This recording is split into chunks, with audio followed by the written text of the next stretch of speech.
Alright guys, so in this video I really want to help you answer the question of whether you should get a motorcycle for city commuting or a scooter.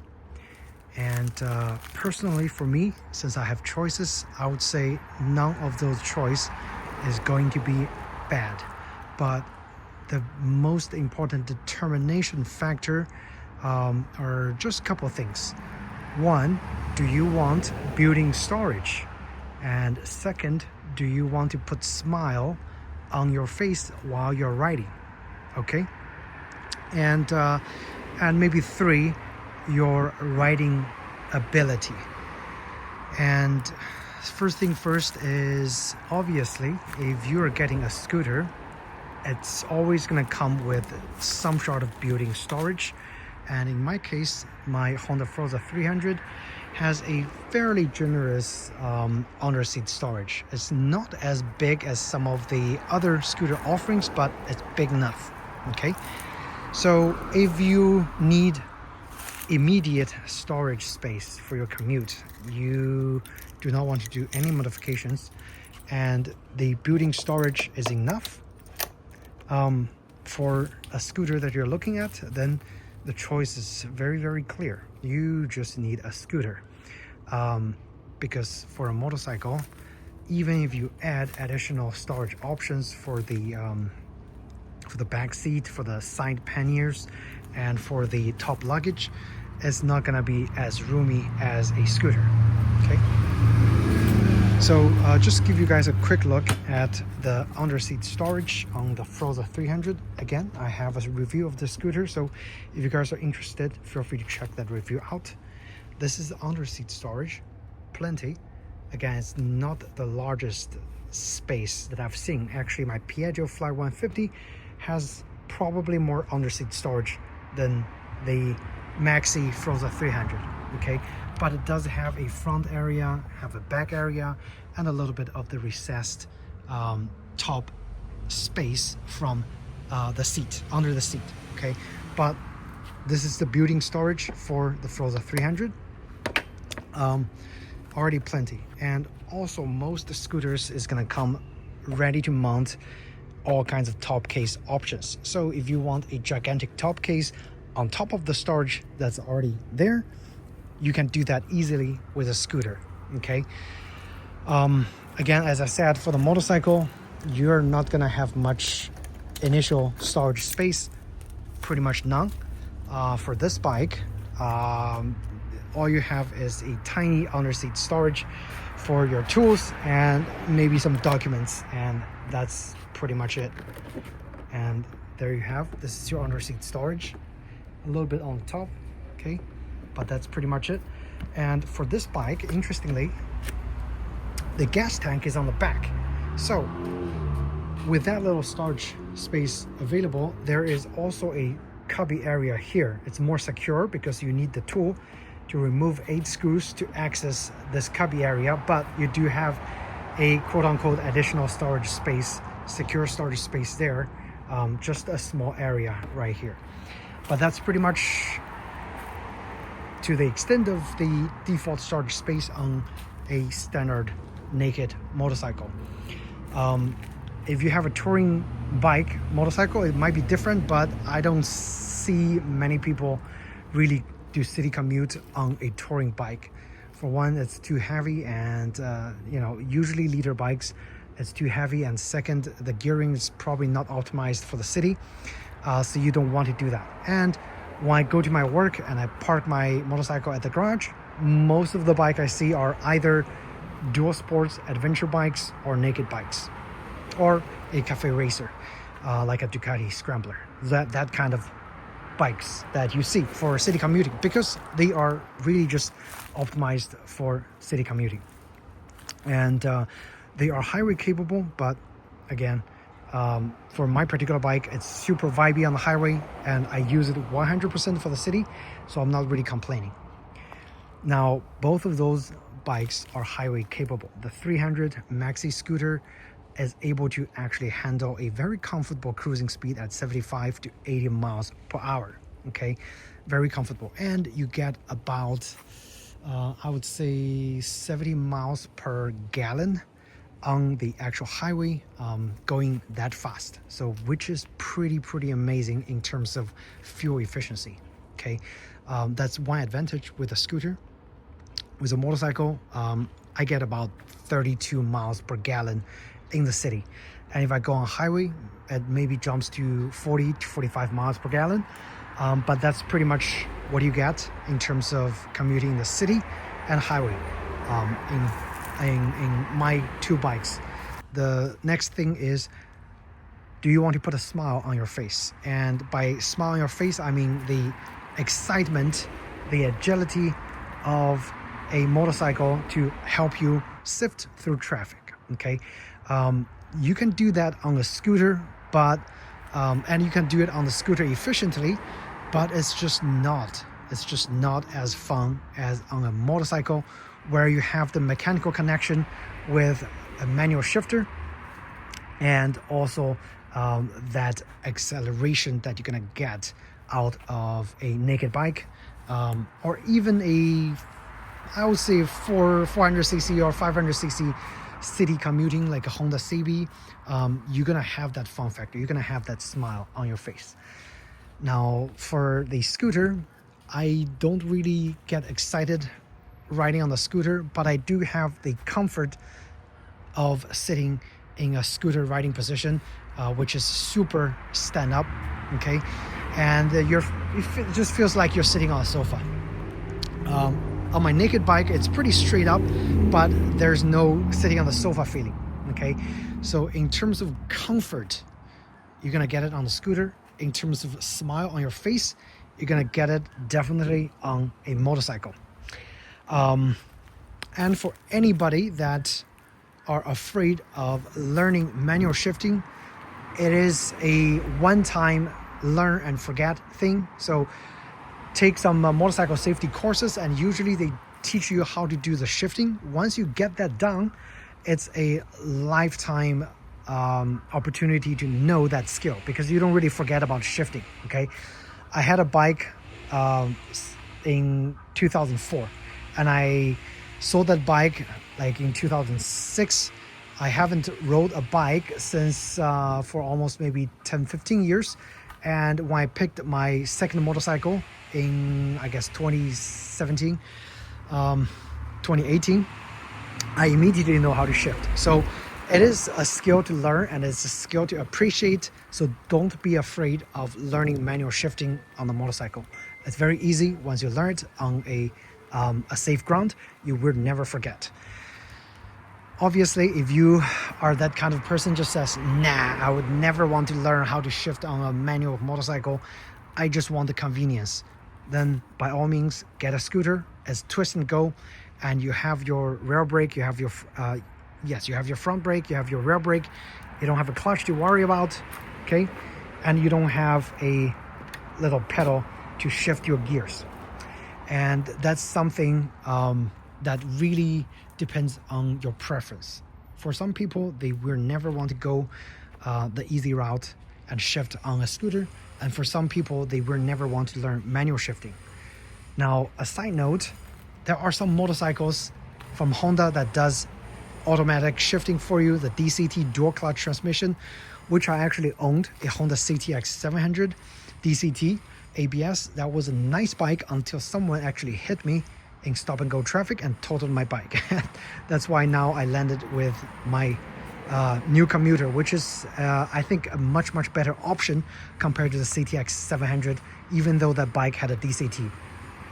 Now, the nimbleness and the agility, for the most part, you're gonna get on a motorcycle. Look at this maxi scooter. If you look at the profile, it's actually bigger than my F800R. And because of the design, because of the shielding you get for protecting you from the wind, you do lose a lot of touch with the excitement of the commuting. Again, as I said, when I'm sitting on my scooter, I don't really have a smile on my face, but I don't really worry that much because it's twist and go, and I'm just going about my ways, getting to work, thinking about getting to work. On my bike, I'm not thinking about getting to work. I'm thinking about how I'm going to enjoy that riding experience going to work. And again, that is the difference that you just cannot replace when you ride a naked bike going to work compared to a little scooter. Now, some people might say, oh, you have a maxi scooter, like, you know, if I'm only a smaller displacement scooter, I'm gonna have that agility sifting through traffic and things. Now, I'm gonna show you guys. And ta-da, yes, I know what you guys are talking about. A small scooter that are able to sift through traffic and fairly nimble and peppy. This is the Piaggio Fly 150, so it's a 150cc scooter, highway capable, but only capable up to 60 miles per hour. Again, this is my second Fly 150. I've had the first one. Unfortunately, I sold that one and I bought this one, but this one had some issues despite the fact that this scooter only has 160 miles on it. It's literally brand new, but something is troubling it. It's just stalling after a few miles of riding, so really puzzles me. But again, the topic is, I do know the feeling of sifting through traffic on a 150cc scooter. Is that comparable to a motorcycle? And tell you, absolutely not. Okay, not really comparable. This is fun, but it's not putting so much smile on my face compared to the F800R that I just recently did my first commute on going to work. Okay, now back to the scooter versus motorcycle debate. And so yes, if you're wanting to have that excitement, you might not be able to get it on a scooter. Scooter is more for, I would say, practicality of commuting, ability to haul a lot of stuff, and also stress-free. Okay, if you're going on a motorcycle, commuting, getting to work, you're thinking about how you're going to enjoy that ride, sifting through traffic, and also the ability to overtake a lot of things on the city streets. So I think in that regard, you definitely is gonna wanting a motorcycle. And again, just to show you guys the profile of the bike, despite the fact that the scooter is actually had a more slimmer profile because the handlebar is actually narrower compared to the F800R. This one has about a, I think, 33 inch handlebar width, and the Froza 300, I think this one only has about a 29 inch handlebar width. So in terms of like physically sifting through traffic, the Froza is going to be more capable, but however, when I'm on the Froza, I always feel like I have limited space sifting through traffic as opposed to on a much more nimble F800R naked bike. Okay, so it's interesting because it is very subjective feeling, but that feeling actually also dictates your confidence and confidence at sifting through traffic. And in that regard, I personally think the motorcycle is going to give you more confidence sifting through traffic as opposed to a maxi scooter. But if you have a Fly 150 that I just showed you, you should have similar level of confidence sifting through traffic as compared to a naked bike. The very last thing for this video I want to do is, or I want to show you, is the obnoxiousness of the sound of your scooter / motorcycle. Before I got hit on my motorcycle, I had the CTX 700. It had a stock exhaust. It was super quiet, and for a moment I thought, you know, a quiet scooter, nice and peaceful, all good.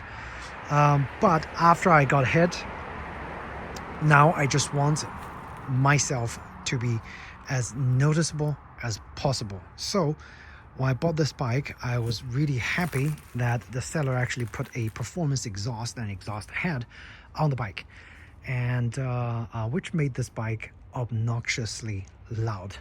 Not to the level of a 1000cc four-cylinder race bike loud, but still loud enough for people who sit in the cars to notice that I am coming in the traffic and I'm about to sift through the traffic. On the other hand, my Honda Froza 300, just like my CTX 700, they are dead silent. They barely make any noise at all. When it's running, it's super quiet. If you're a person that likes quietness, again, I have nothing wrong against quiet bikes. Now, after I got hit, after I got into accident, I personally do not want anything that's quiet. I want anything that's super noticeable. So at the end of this video, again, just a fun factor, I'm going to turn on the scooter, lets you guys hear the noise, and then I'm going to turn on the motorcycle, let you guys hear the noise, and then you know what I'm talking about, and will be a good wrap up for end of this video. And again, if you guys found this video helpful, do hit that like button and subscribe to my channel. I will for sure have more moto vlogging videos, repair videos, commuting videos coming out for you guys. Anything two-wheel related, I am interested, and if you're interested, feel free to subscribe. Okay, so let's turn on the scooter. Turning on. Okay, again, this is a dream maxi scooter for anybody who is looking for a maxi scooter. I have to actually hold the clutch, so I'm going to put the phone down.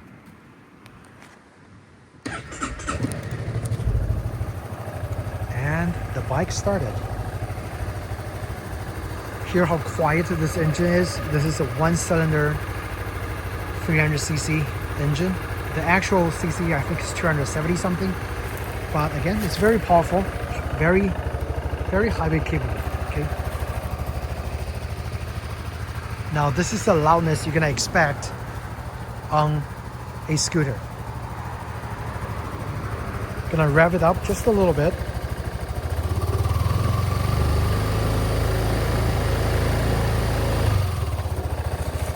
And even if you rev it up, there's not much noise at all to be heard. Okay. Another thing interesting is that this scooter, it puts the odometer, the speedometer, actually on the rear wheel. So you are able to see the actual wheel spinning and the speedometer coming on, which is cool. But the actual mileage counter is in the front wheel, so that's going to be different. But that's a low noise level. Okay. Now I'm going to turn off the scooter, and again, barely any noise. Super efficient scooter. I'm going to turn off the scooter, and I'm going to turn on the bike. Okay. If you enjoy quietness, you don't care about your safety, that's what I always say now after I get hit, get a quiet bike. But I nowadays I'm very vocal about getting noticed on your bike, just because, especially here in Miami, it's super dangerous. Okay, now I'm going to turn on the bike and let you hear the exhaust sound. And again, the iPhone speaker should be pretty good, and it might actually automatically lower the volume of the recording. So you're gonna hear this pipe not gonna be as loud as you hear it in real person. So just keep that in mind, okay? All right, and I don't have to press anything. I can just start right away. All right, here we go.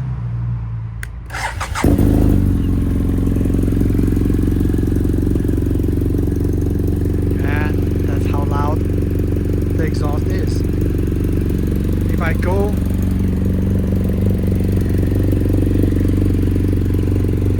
I go further away, you should still be able to hear it. Very noticeable. Okay.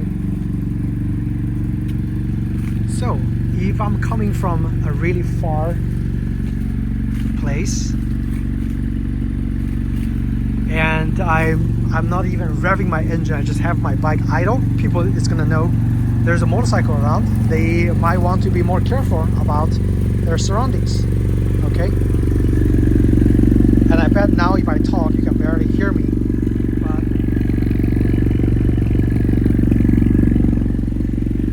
this is how loud it is. Okay. If I rev the engine,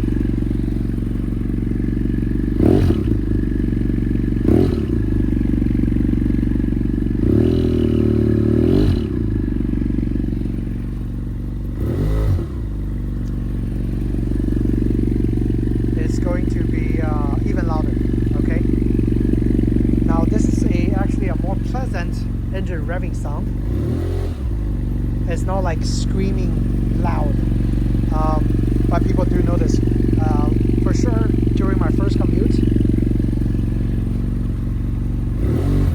I was able to notice that people actually notices my presence, and they actually start to move their cars away for me to actually more safely lane split. So, and I think that actually proves the point. Okay.